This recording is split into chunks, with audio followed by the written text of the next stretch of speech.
Friends எல்லாத்துக்கும் வணக்கம். இது ஒரு முக்கியமான பதிவு. கடைசி வரைக்கும் இதை ஸ்கிப் பண்ணாமல் கேளுங்க. என்னுடைய அப்பா திதி வந்துச்சு, அப்பாவுக்கு செய்கிறதா நினச்சி நான் மதுரையில் உள்ள முருகன் ட்ரஸ்ட் அங்கே முதியோர் இல்லத்துக்கு நான் நேராக போயிட்டேன். அங்கே உள்ள பெரியவங்களுக்கும் வயசானவங்களுக்கும் ஒரு வேளை உணவு கொடுக்குறதா நினச்சி நான் அங்கே போனேன்.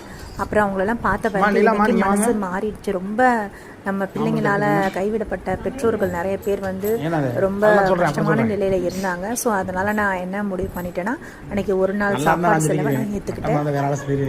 காலை மதியம் இரவு 3 வேளையுமே அவங்களுக்கு சாப்பாடு கொடுத்து அவங்கள சந்தோஷம் நம்மளால் முடிஞ்சதை செய்யணும் அப்படின்னு சொல்லிட்டு நாங்கள் போனேன்.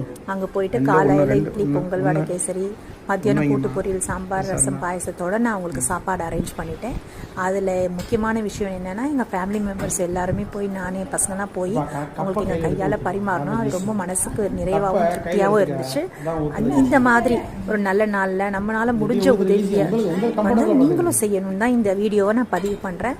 எல்லாரும் இந்த மாதிரி கைவிடப்பட்ட பெற்றோர்களுக்கும் இந்த மாதிரி குழந்தைங்களுக்கும் கஷ்டப்படுற குழந்தைங்களுக்கும் முடிஞ்ச அளவு உதவி பண்ணுங்க ஃப்ரெண்ட்ஸ். அது நமக்கு ரொம்ப மனசுக்கு நிறைவாகவும் ஆத்ம திருப்தியாகவும் இருக்குது. என்னால் முடிஞ்ச உதவியை நான் பண்ணுறேன்.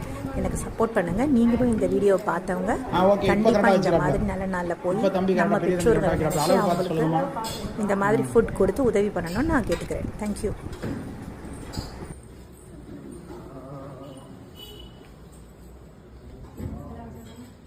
எல்லாம் வச்சாச்சு ப்ரே பண்ணுற மாதிரி தான்.